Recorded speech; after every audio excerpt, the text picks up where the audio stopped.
5 on your side, St. Louis's #1 late newscast. New at 10, a lifelong friend of the Ballpark Village shooting victim is sharing their final conversation. A bullet struck and killed Corey Hall, a father of 2, out celebrating his 38th birthday last night. Good evening, I'm Mike Bush. And I'm Ann Allred. The shooter is still on the loose right now. 5 on your side's Jenna Barnes sat down with Hall's best friend from childhood, and she's live at Ballpark Village with his memories and his message. Jenna?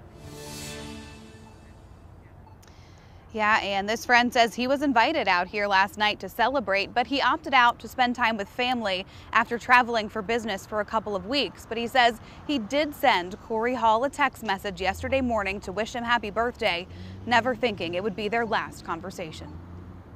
Hey, happy birthday to my friend, brother, and realest person I know. Birthday wishes for a friend since grade school. Right on, champ. It was God's plan for us to move across the street from you. And it's the last words I have from him. Milton Gomillion just stood by Corey Hall's side at his wedding 2 weeks ago. We've grown the men together. We became husbands and fathers together. I saw us, seeing our kids graduate together. But the shooter at Ballpark Village changed that. Now I don't have a person.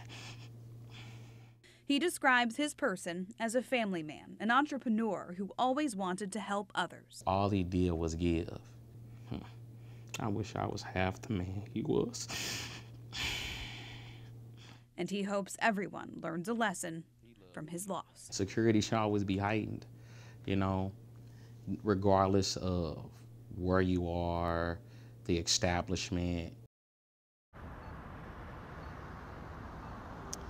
Now, he says there are no funeral arrangements yet. Part of that is because this is an ongoing criminal investigation.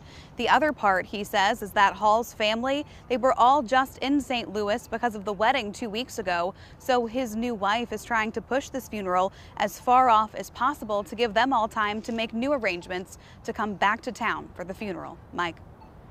Jenna, thanks. The Ballpark Village shooting wasn't the only homicide in St. Louis this weekend. 5 on your side checked with St. Louis police, and we learned that it was actually the most deadly weekend in St. Louis so far this year. 14 people were shot in the city, 3 people were stabbed, 4 people were killed.